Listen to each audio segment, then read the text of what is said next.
এ গল্পটা আমি মোটেই বানাইনি, একেবারে সত্যি ঘটনা। শুধু নামধাম দিয়েছি। 5 বছর আগেকার ব্যাপার। আমেরিকায় বেন স্টিল বলে একজন পাইলট হঠাৎ মহা মুশকিলে পড়ে গেল।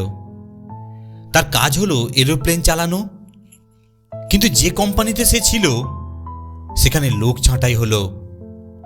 মাঝখান থেকে ওর চাকরিটি গেল।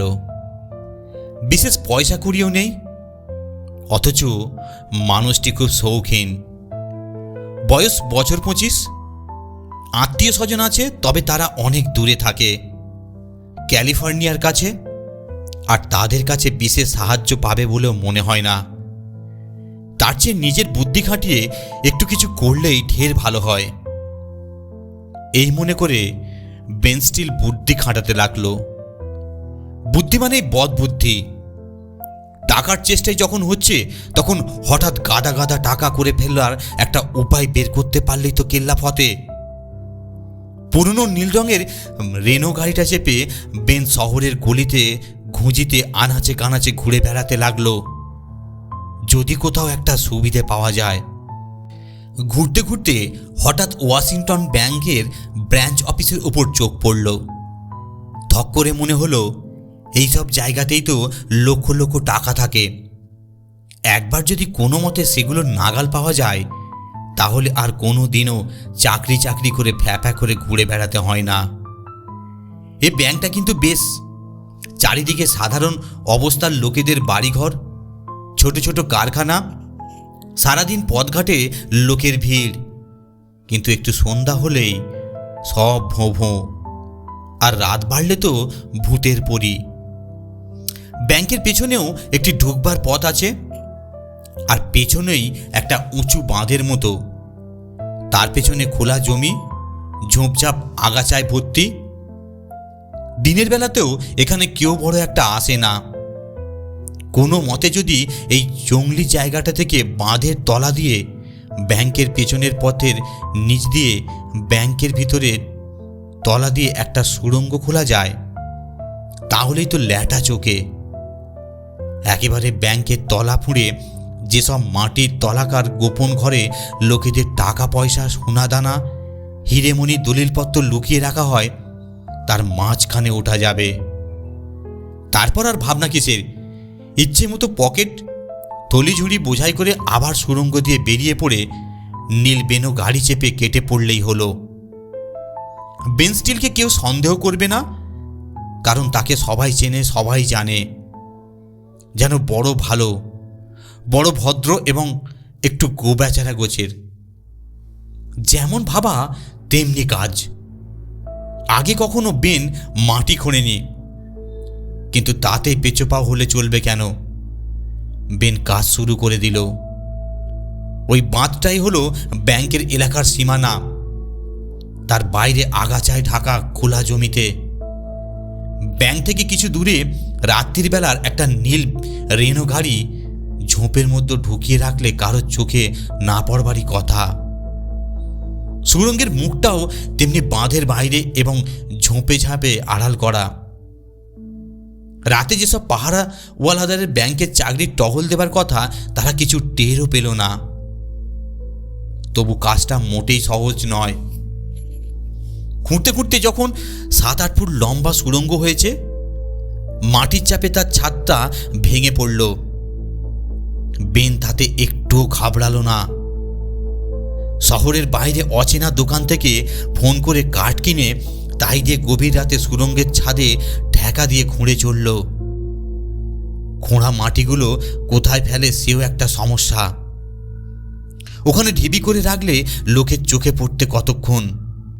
একটা চ্যাপ্টা বোর্ডের উপর মাটি জমা করে রোজ গাড়িটাতে তুলে দূর দূর জায়গায় নিয়ে যেতে হলো।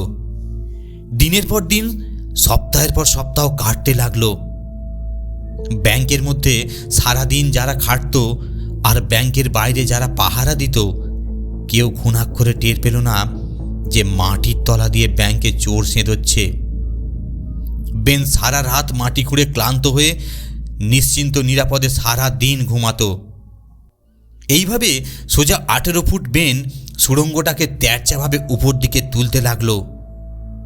মনে বড় আশা যে কোনো রাতে একবার ব্যাংকের ভিতরকার মেঝে ফুঁড়ে বেরিয়ে পড়বে। পড়লও তাই একদিন, কিন্তু ব্যাংকের আসল ঘরে নয়, তার নিচে 4 ফুট উঁচু একটা জায়গায়। এইখান দিয়ে মিস্ত্রিরা ইলেকট্রিকের যন্ত্রপাতি আর ড্রেন মেরামত করবার জন্য যাতায়াত করে। টর্চ নিয়ে অনুসন্ধান করে বেন একটা লোহার সিঁড়ি আবিষ্কার করল। তার মুখে একটা ঢাকনি দেয়া। ঢাকনির উপরে উঠে দেখে এই তো ব্যাংকের চুল্লিঘর। এর কাজ বাড়িটাকে গরম রাখা, যা শীত ওসব দেশে। চুল্লিঘরের পাশেই ব্যাংকের ভল্ট, যেখানে লক্ষ লক্ষ টাকা, সোনা দানা, হিরে মণিমুক্ত দলিলপত্র লুকানো থাকে।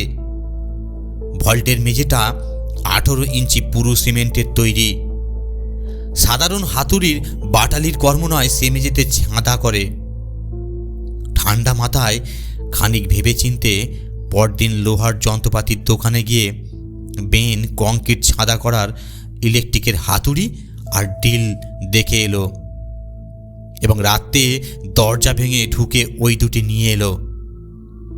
তারপর আর কি, মাটির নিচে মিস্ত্রিদের কাজ করবার জন্য বহু ব্ল্যাক পয়েন্ট ছিল, তাতে ডিল আর হাতুড়ি ব্ল্যাক করে কাজ শুরু হয়ে গেল। সে ডিলের শব্দে বেনের কান ঝালাপালা, প্রাণ আইটাই। এই বুঝি চারিদিক থেকে পুলিশ ছুটে এলো। আশ্চর্যের বিষয়, বাইরে কোনো শব্দ পৌঁছল না। পাহারাওয়ালারাও কিছু টের পেল না। এদিকে দেখতে দেখতে 2 মাসের ওপর কেটে গেছে। বড়দিনের ছুটি এসে গেছে।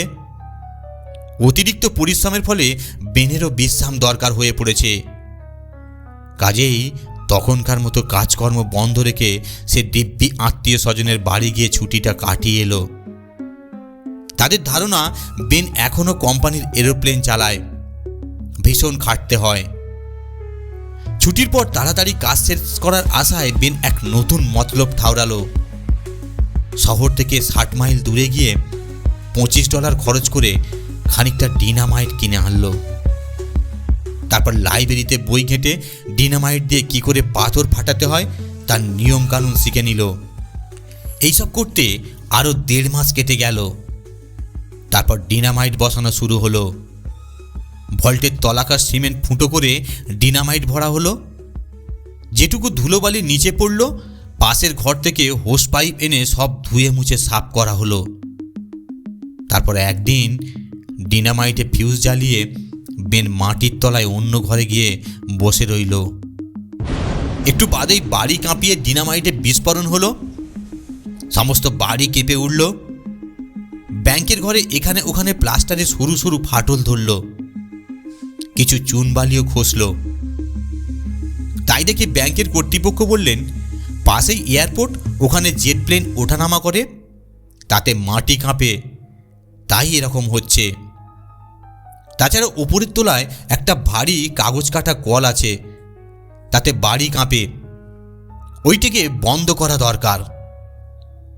এদিকে বেন দেখে এত করেও মাত্র 5 ইঞ্চি কংক্রিট ছাদা হয়েছে। তার পরদিন ছিল একটা শুক্রবার। শনি ও রবি 2 দিন ব্যাংক বন্ধ। এর মধ্যেই কাজ হাসিল করতে হবে। রাত 11টায় সে আবার সুড়ঙ্গ দিয়ে ঢুকে আরও অনেকগুলো ছেঁদা করে, বেশি করে ডিনামাইট পুড়ে ফিউজ লাগিয়ে খচমচ করে একেবারে সুড়ঙ্গের বাইরে এসে দাঁড়ালো। খানিক বাদে সে কি বিস্ফোরণ! বেন আর অপেক্ষা না করে গাড়ি চেপে শটান বাড়ি। এবার নিশ্চয়ই পুলিশরা ব্যাংক ঘেরাও করে ফেলবে। আশ্চর্যের বিষয়, তবু পাড়ার লোকেরা কিছু বুঝতে পারল না। নিজেদের মধ্যে শুধু একটা বলা বলি করলো যে ওইসব জেট প্লেনের কাজ।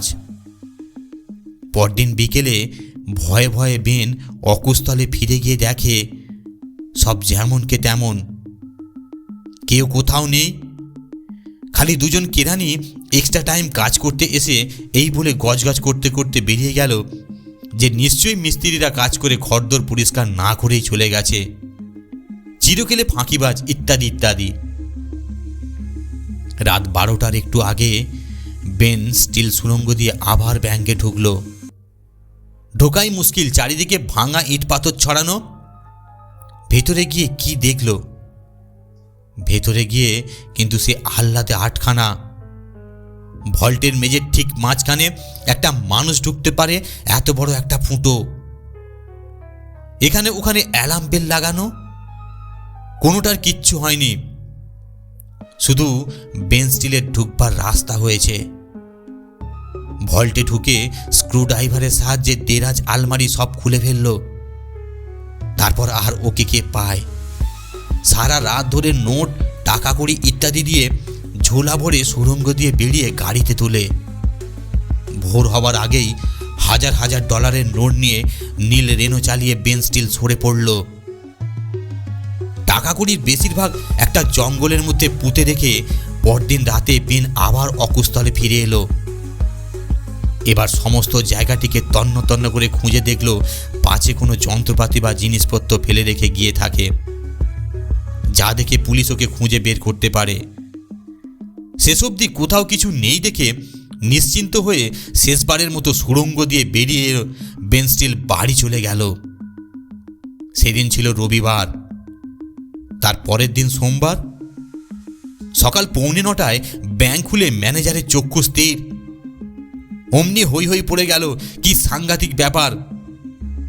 বাঁধের বাইরে থেকে সুড়ঙ্গ কেটে ভল্টের তলায় ছাঁদা করে টাকা চুরি, এই যে তাজ্জব ব্যাপার! খুব পাকা অভিজ্ঞ চোর ছাড়া কারো পক্ষে এ কাজ করা সম্ভব নয়। নাম করা দাগি চোরদের মধ্যে খুব ধরপাকড় চলতে লাগলো।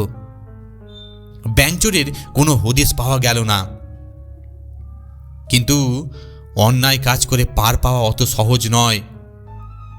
এতদিন ধরে এত কষ্ট করে শেষ পর্যন্ত সাফল্য লাভ করে বেন স্টিলের মুন্ডুটি ঘুরে গেল। তাতেই তার কাল হলো। তার ধারণা পুলিশ কখনোই তাকে সন্দেহ করতে পারে না। ওই শহরের অন্য মাথায় আর একটা ব্যাংকে বেন অনেক টাকা জমা রাখলো। একটা বাড়ি কিনবার জন্য বায়না দিল, একটা স্টেশন ওয়াগনের জন্য নগদ $1000 দিল। এদিকে গোয়েন্দা পুলিশও চারিদিকে নজর রাখছিল, কে কোথায় হঠাৎ কাঁচা টাকা ছড়াচ্ছে। ব্যাংক থেকে যেসব নোট চুরি গিয়েছিল তার নম্বর ব্যাংকে টোকা ছিল। সেই ফর্দ থেকে নোটের নম্বর মিলিয়ে স্টেশন ওয়াগনের দোকানে চোরের হদিশ পাওয়া গেল। দেখতে দেখতে বেন স্টিলের বাড়ি চড়াও করে তাকে গ্রেপ্তার করা হলো।